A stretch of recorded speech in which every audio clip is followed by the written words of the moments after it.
And welcome back, everybody, to another edition of Benched with Bubba. This is episode 49. And tonight, it's going to be a fun podcast. Get some fantasy football talk in, and we're going to talk some IDP strategy, which, we've never done on this podcast, and there's a few out there, but not a ton. So we'll get into it. We have a member of 444football.com. You can find him on Twitter at Mike_Woellert. Mike, how are you doing tonight? I'm doing awesome. Really glad to be a part of this. Thank you very much for having me. I appreciate it. No problem at all. I'm glad you were able to make it on here. It's going to be a fun deal. It's fun for me. It's fun for talking IDP. I'm looking forward to this. How long have you been covering the IDP stuff? I got started in 2007 is when I joined my first league, and then right around 2009 I started doing some writing, and I've been doing IDP basically ever since then. Nice. Yeah. I love what you're doing this past week, and I know you do it a lot, but if people don't know, follow him on Twitter again at Mike_Woellert. He's tweeting out everything about the games, about the defensive players, snaps, kind of different things. Really gets you on ready for what's going on there. But let's get into some strategy. Let's just get right to it.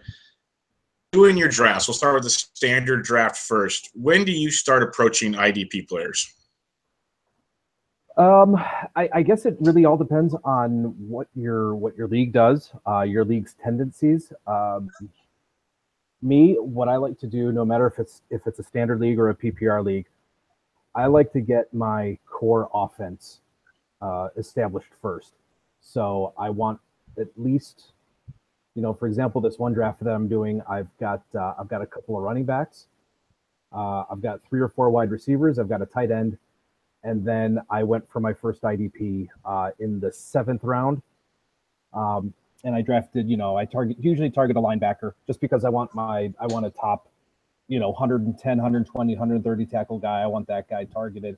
So for example, my first IDP off the board in the 7th round was Navarro Bowman. Basically targeting him because he's coming back from injury. If you're in a league where a lot of people might scroll and look at last year's points, he's not going to show up. And I think he's a really good injury bounce back. So he was my first IDP that I targeted. So right around 7th, 8th round is where I feel comfortable pulling the trigger. And again, I'm targeting, a high-end linebacker. So again, really all depends on your scoring and how you're, take a look at your league tendencies from year to year. Okay, so then to the next question, a PPR format, pretty much be the same strategy based on scoring and everything. Usually you're going to be taking a guy, say, around 7 or 8 overall in most drafts then. Yeah, for the most part, yeah. I mean, if you're scoring, if you find your scoring to be really heavy IDP related, focused, you might want to go a little earlier. But yeah, I mean, I want my offensive guys first before I target an IDP. I mean, the defenders, especially the linebacker position, is pretty deep. But I'd like my offense first. No, that makes sense. That makes sense, especially like you said, if you're in certain drafts and you it's like any sport when you're doing fantasy drafts, sometimes you just have to go with the flow and get your guys. And if everyone's taking offensive players and you start taking IDP guys, well, sure, it's nice, but you're going to be in the hole elsewhere most likely. So it makes a lot of sense. Yeah, and if people are grabbing linebackers or defensive ends and you can get a really high upside offensive guy, then I'm going to do that all day. So for some that haven't played IDP before or are still new at it, yep. Based on your philosophy of taking them later, even what you just said right there, if guys are taking defense early, I'm taking offense. Mm-hmm. You're targeting the offensive guys because they're going to score a lot more, or just because there's a deeper defensive pool? There's a deeper defensive pool. As far as I can tell, if running backs are there's not a whole lot of running backs that are going to get the ball a lot of times. There's not, there's only so many wide receivers that are going to get 100 targets. There's only so many receivers that are going to get 90 targets. But there's quite a few defensive backs. There's a lot of defensive ends. There's a lot of linebackers. So the pool for IDPs is a little bit deeper than you're going to get with your offensive guys, and that's typically why I'm taking my offensive guys first, because that shallow, that pool gets shallow really, really quick. No, that's very good info there. Now, when we're talking the IDP players, you've mentioned linebackers targeting 120, 30-plus tackles. What are some of the – and obviously this will be scoring based. Yep. Say it's a standard what are some of the big statistics you're targeting? Apparently tackles is one, but what else are you looking for? Well, yeah, for me, tackles are some of the more predictive stats, especially for linebackers and defensive backs. So, but what I'm doing is not necessarily the stats. I'm also looking at snaps. So I'm targeting guys that I know are going to be on the field for at the very least 90% of the defensive snaps. So I'm targeting the guys that are getting all of the sub-package snaps. They're getting those nickel snaps. They're getting those dime snaps. A lot of defenses now are not necessarily running their base defense all the time. They're running a lot of nickel. So they have a lot of guys that are, they've got 5-6 defensive backs, but they're taking 1 or 2 linebackers off the field. So I'm targeting the guys that are getting at least 90% of the snaps from the linebacker position.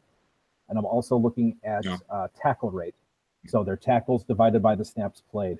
So I'm targeting guys with at least, especially my first linebacker, I want a linebacker that has at least a 12% tackle rate per 1,000 snaps. So they're getting the 120 tackles. So looking at the snaps and I'm looking at the tackle rates. For defensive line, I'm looking at pressure rate just because the pressure rate is pretty indicative on their ability to get to the quarterback. There's a lot of rotations at the defensive line. So if they're playing at least 60 to 65% of the snaps, I think you're going to be okay. In terms of the defensive back position, again, I'm targeting tackles. A lot of times I'm going to stream that position because the defensive back position, there's just so much variance with the position. You can draft guys that are going to have high upside late, and there's always someone that's going to emerge on the waiver wire. But again, I'm targeting tackles for defensive backs, targeting safeties, especially strong safeties first. And again, the safeties that are going to be playing at least 90% of the snaps. No, that makes a lot of sense. That's going to be my next question. I'm assuming you want strong safeties in the secondary because they're going to be a ball hawk at the same time. They're going to be attacking the run game. They're going to be that guy if it gets past the linebackers, things of that nature. That'll help you get those tackles you're looking for. So that makes a lot of sense there. Yep, exactly. When you're factoring in your players, you mentioned the percentage of snaps, the pressure rate, the tackle rates, very good things. How much of that, and this is a pretty common sense thing to my opinion, but can you explain it? How deep do you look into defensive schemes like the coordinators? You already mentioned the nickel guy that played nickels more than others, stuff like that. How in depth do you get into this when you're picking your players? I try to target defenses with a base 4-3, but I mean base defenses right now are very rare anyway. They're a lot of teams are running their base defense maybe 40 to 45% of the time, and they're running sub packages or they're running some sort of hybrid. But I like the 4-3 middle linebackers, 3-4 inside linebackers. Those guys are going to get to the ball, and so those are typically the positions that I'm targeting. On the 3-4 side, I tend to stay away from defensive ends, but obviously you have some, you have some exceptions. J.J. Watt is obviously the big exception. He can play on my team no matter where. He can go anywhere. He can have any position designation he wants. He's just one of those anomalies that are just going to dominate. But for the most part, a 3-4 defensive end or defensive tackle are the positions that I'm kind of staying away from. If I'm in a deeper league, and I need to round out my roster, maybe someone, that I know may have some high sack upside. But typically the 3-4, I'm going for the inside linebacker. 4-3, I'm going for a middle linebacker or a weak side linebacker. The strong side are tending to take on more blockers. They're facing tight ends, so their ability to get to the ball carrier is impeded a little bit more than a middle or a weak side linebacker. And that's why I asked the questions. You just broke it down a lot more than just a simple 3-4. That was perfect. Like even the concept of strong side, it makes sense. One of the better players in the league is going to get double teamed all the time. Opens up the weak side to at least get around and try to make a play. A lot of factors involved there. Are there any teams that you just kind of have a I'm not touching you, or do you say, well, they're going to give up a lot of points? Are their offense is going to score a lot, so now it opens up throwing for the secondary guys? Do you look at stuff like that? Actually, no, not really. I know there's articles about bad defenses and if they make for good IDPs.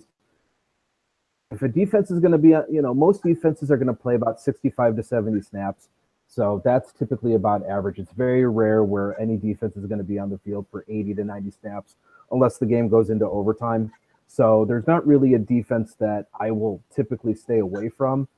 What I look for is rotations, especially at the linebacker position.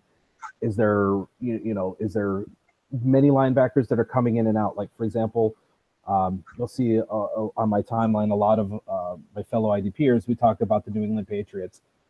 And typically that's going to be a situation that we may stay away from because there's 3 or 4 guys that could all play anywhere between 600 to 700 snaps, which may make up anywhere between 60 to 70% of the total. And that's just not a situation that you want to find yourself in. So, I mean, if a guy's only going to play 40 to 50% of the snaps, 50% of the time your guy's going to be off the field, you're leaving points on the field. So that's typically a situation that I will stay away from if I see that there's heavy rotations, not necessarily the defense itself. Interesting. Very interesting. Yeah. So people that don't play IDP, the Patriots are a pain in the rear when it comes to their offensive players. Now it's good to know. Same on the defensive side of things. Yeah, exactly. Belichick. And yeah, exactly. He's also doing it to the defensive side. I know the Colts situation is one that's kind of iffy. There's a lot of ups. There's a lot of iffy linebackers there. Not necessarily know who's going to play. And New Orleans also has a pretty muddled linebacker situation as well. So just kind of something you kind of got to check out, and you monitor the training camp reports. I know the 3rd preseason game is coming up. That's usually a good indication of probably what's going to happen during the regular season. Well, we talked strategy. We talked positions there. Let's get into some of the players at these positions. We'll start at the D-line. What are some of the main defensive line players you're looking to build around this year? Well, there are some guys that now find themselves in some advantageous positions because their teams made defensive scheme switches. One, the Cleveland Browns, and one of the guys I really like for the Browns who had a pretty good year last year is Emmanuel Ogbah.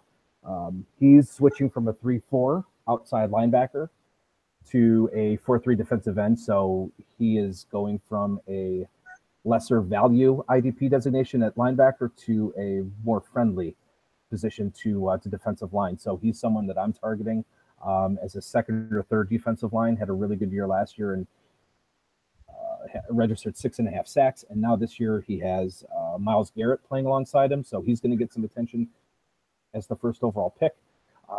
The defensive line is improved. I know Danny Shelton got hurt, but when he's in there, he plugs up some space. And you've also got Jamie Collins and Christian Kirksey behind him. So I think Ogbah is not going to see necessarily as many double teams.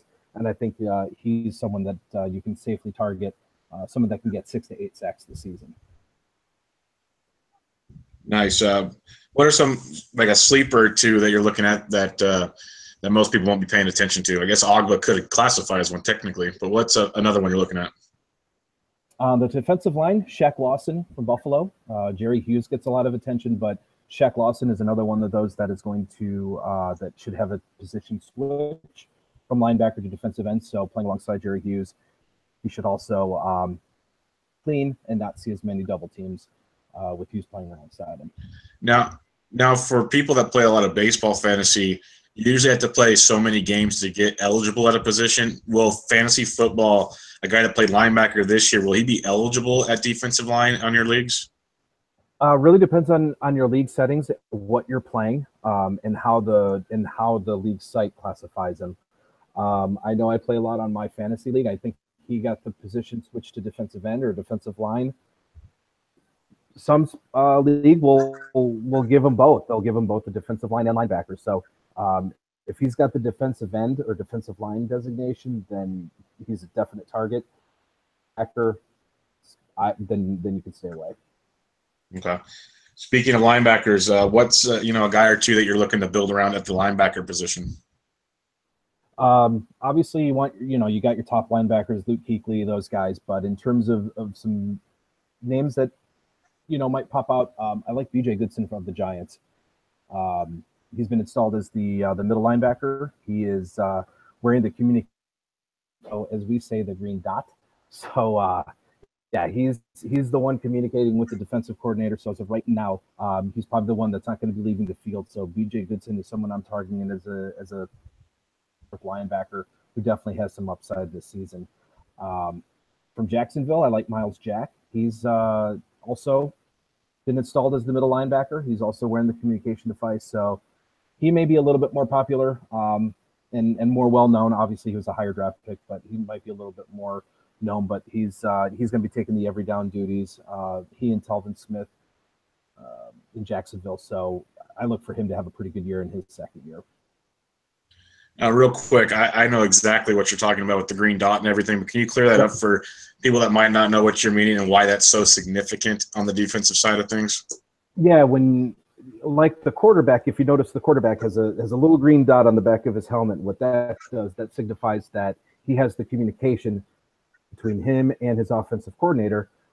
The linebacker that's wearing the green dot or wearing that communication device, he's technically the quarterback of the defense. So he's the one that's calling the plays and working out the plays between him and the defensive coordinator. So essentially, for the most part, anybody who has that communication device is not going to leave the field because he is the quarterback. He's play calling for the defense. So for me, that's pretty significant. Yeah, no, that's why I wanted to break it down, because basically he's going to be out there all the time, which is huge for what you need to do. And they're going to base a lot of things around him, if you think about it in the grand scheme of things. So that's very, very important. Looking at the defensive back position, what are some of the guys you're looking at there, maybe a sleeper or two as well? Yeah, for defensive back, I like Sean Davis from the Pittsburgh Steelers, been installed as the strong safety. And I look for him to play in the majority of the snaps for Pittsburgh. So Sean Davis is a guy I am targeting. And I also like Micah Hyde from the Buffalo Bills. Comes over from Green Bay. He is looking to man the strong safety position in Buffalo. And with Buffalo's linebacker situation being kind of ugly, Preston Brown really being the only linebacker that I want, I think Micah Hyde has some upside for some big tackle numbers. In recent history, the Buffalo Bills strong safety has put up some pretty good tackle numbers. And also you got to love the fact that Buffalo, their scorers definitely hand out the tackles like they're Halloween candy. So you can just be in the vicinity of the play and you can get credit for either a solo or an assist. So those two guys I'm definitely targeting, Sean Davis and Micah Hyde. Nice. Let's talk rookies. Everybody loves rookies. Like we got our rookie running backs we get to look forward to, and receivers and all that good stuff. Yep. But when it comes to defense, people that actually pay attention to the draft, there's a lot of defensive players taken early in the draft. Yep. And they should have some kind of impact to start the season. Let's start real quick. We'll start at the D-line like we did this last time. What are like a D-line rookie or two that you think might have an immediate impact, especially on a fantasy team? Well, the big one is obviously going to be Myles Garrett. I mean, the first-round pick for Cleveland, he's going to be installed immediately as a defensive end. So he's going to be one of the main ones. But if you're getting down a little bit, I like Takk McKinley from the Falcons. He has a chance to make an immediate impact. He's playing alongside Adrian Claiborne. Vic Beasley is also going to get a lot of attention. So I think Takk McKinley has a chance to really make a nice impact with the Atlanta defense. Definitely an improved defense there. And I also like Taco Charlton, if he can get some of the snaps alongside the defensive line there in Dallas. I know they've struggled with sacks. David Irving is suspended, so I think Charlton has a chance to come in. And Derek Barnett, I think, is someone that is really making a name for himself immediately this preseason. I've watched some of the Game Pass replays, and he just stands out as someone that I think is going to be really, really hard to keep off the field. So I think he's someone you can draft for bench depth, maybe as your fourth or fifth defensive liner if you're in a deeper league. If he goes undrafted, definitely keep him on your waiver wire watch. I think he's definitely someone that can also make an impact as a rookie. Good to know. Very good to know. What about the linebacker position?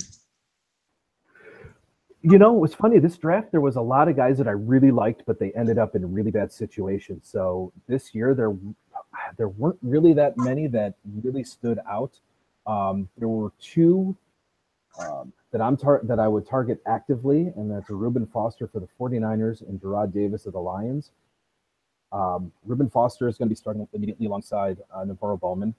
And as soon as Gerard Davis was drafted in Detroit, he was immediately named the starting middle linebacker. And I noticed they put that green dot right on him right away. I noticed it this past week. So he's going to be on the field for all the snaps. And Tahir Whitehead was, I believe, the middle linebacker last year. And he had a career year in tackle. So I look for kind of something similar for Gerard Davis manning that middle linebacker position. So those are definitely two that you can draft pretty early right away. One guy maybe to keep an eye on is going to be Hassan Reddick from the Arizona Cardinals. I know the Deion Buchanan and Carlos Dansby are there. They haven't been playing, but Hassan Reddick can also have an immediate impact. And maybe in deeper leagues, I did notice that Markel Lee got some starts with the first team, but he did come off in some packages. So he's going to be a good dynasty target, maybe not necessarily have the value right away in the draft. Interesting. Very interesting. When we're looking at defensive backs, those guys, a lot of them from the SEC and, Ohio State and everything. What are some of the defensive backs you're looking at in this draft, in this season? I really like Jabril Peppers in Cleveland. He'll probably be installed as the strong safety, but he's the type of guy that's going to be playing everywhere. Linebacker, free safety, ball hawk is going to be returning punts. So if you're getting yardage or, points for return yardage, he's going to be valuable. So he's going to be one of those guys that's going to be on the field for every snap, and he's going to be playing everywhere.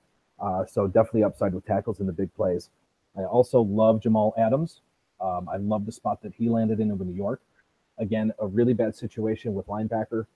Darren Lee is there. He's going to be all right. I think he's, praying for breakout. Demario Davis, he's okay, but I think Jamal Adams is someone that's going to have a pretty good year with New York. I do know as soon as he was drafted, I think they pretty much got rid of every safety they had on their roster to make room for Jamal Adams. And Buda Baker of Arizona, I think he's someone that can also come in.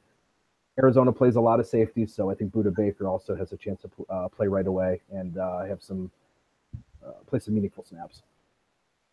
Very nice. Late rounds, you take your gambles. You already mentioned, a couple guys that you might stash late. Are there any guys you don't see having starting roles at the moment that are worth keeping an eye on that should have an impact maybe in the second half of the season? Yeah, there's in Oakland there. I noticed there was his name was Nicholas Morrow. He got some snaps alongside Corey James. He was playing the sub packages while Markel Lee came off. So if he's someone that's going to be playing a lot, if you're in a deeper league, keep the name Nicholas Morrow in the back of your mind. Jayon Brown in Tennessee is someone that I've liked his play during the preseason. Struggles a little bit sometimes against the run, but he's really good in coverage. So if he can, improve in the run game, Jayon Brown is someone to keep an eye on. I also did mention the Saints situation in terms of linebacker. I know they announced maybe for their starters. So Alex Anzalone is someone that you can target late. And AJ Klein, I think, is also someone that you could possibly target late as maybe a fifth or a sixth linebacker for bench depth. Okay, one more question. You keep mentioning bench depth when you always take a backup quarterback. You have a couple running backs. How much depth are you looking for in your IDP? Because obviously, it's roster relevant for what you have, but unlike your standard leagues, you do. How many players at each position you try and do accumulate? For the defensive end and the defensive line, I will just draft what I need to start. So if it's two defensive ends or two defensive linemen, I'm pretty much just going to draft two defensive linemen, and I'm going to get my third to cover up for that third defensive line that I need, for bye weeks. Same thing with the defensive back position. If I'm starting two, I'll probably have three. If I'm starting 3 to 4 linebackers, I'm going to have at least 3 to 4 backup linebackers to cover for depth. I just draft linebackers. I want to have all of them if I can. So the linebacker position is one that I will fill up a little bit more and go a little bit deeper. And I know you didn't ask, but also I want to mention it's not necessarily necessary to handcuff your IDPs.